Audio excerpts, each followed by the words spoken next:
3 reasons why cannabis should be banned. The first argument is that over the past few decades, marijuana has been developed to become more potent.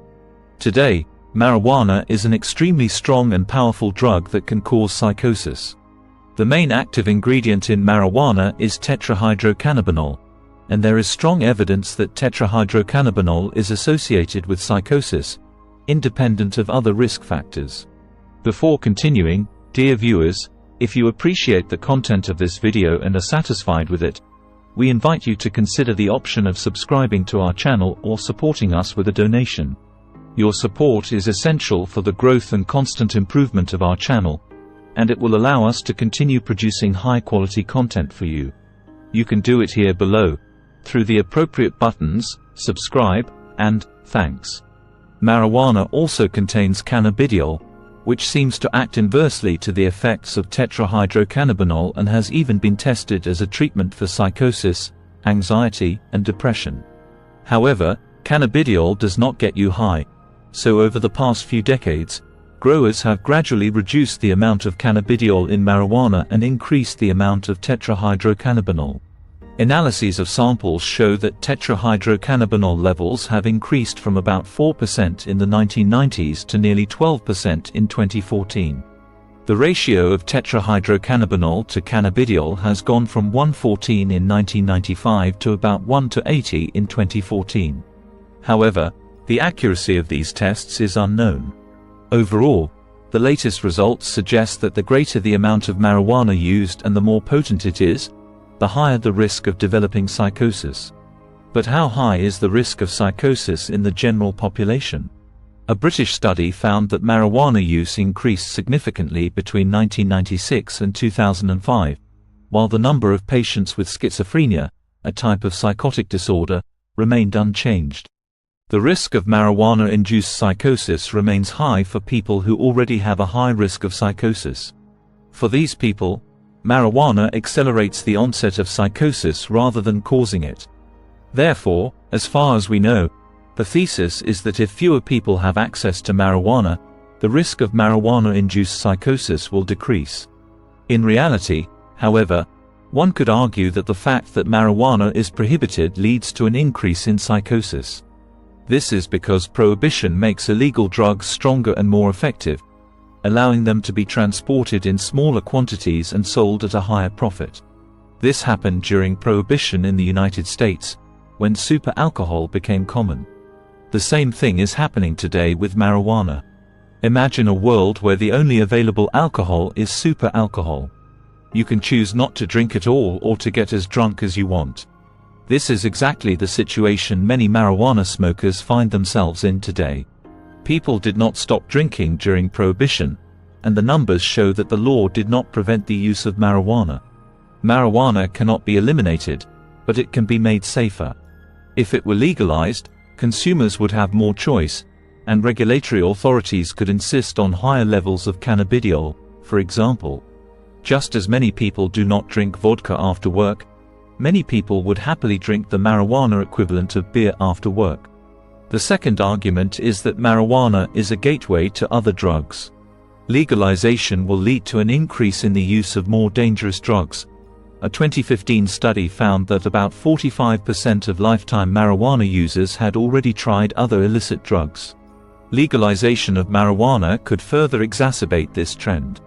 More young people will try legal cannabis and may end up trying stronger drugs. However, the path to drugs is much earlier. One study found that teens who started smoking before the age of 15 had an 80% higher chance of using illicit drugs compared to those who did not smoke. Additionally, a 2007 study found that teens aged 12 to 17 who smoked were 3 times more likely to abuse alcohol, 7 times more likely to use drugs like heroin and cocaine, and 7 times more likely to use marijuana. But if this is true, how can a greater number of legal drugs prevent people from using hard drugs? First, it is important to realize that people do not use drugs because they are legal or illegal. If they want to buy drugs, there will always be someone who will sell them. The key question is why people develop an unhealthy relationship with drugs. Research shows that some conditions make people particularly vulnerable to drugs and addiction. difficult childhood, early trauma, low socioeconomic status, depression, and even genetic factors. The type of drug that can lead to addiction often depends on opportunities. Drug addicts take drugs to escape their problems, but drugs do not solve them. On the contrary, they become new problems. Punishing unhealthy coping strategies, however, does not change anything about the underlying causes.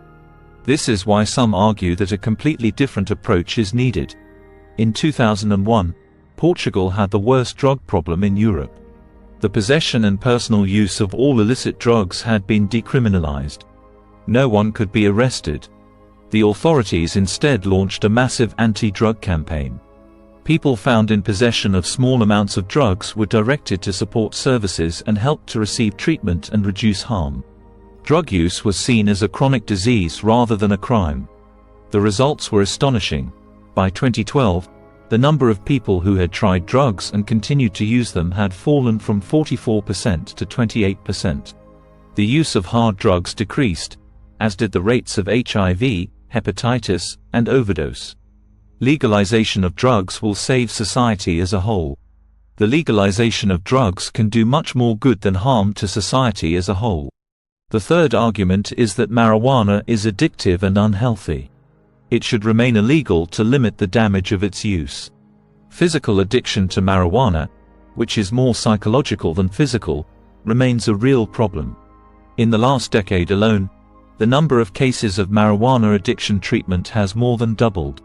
In general, it is estimated that about 10% of people who try marijuana become addicted.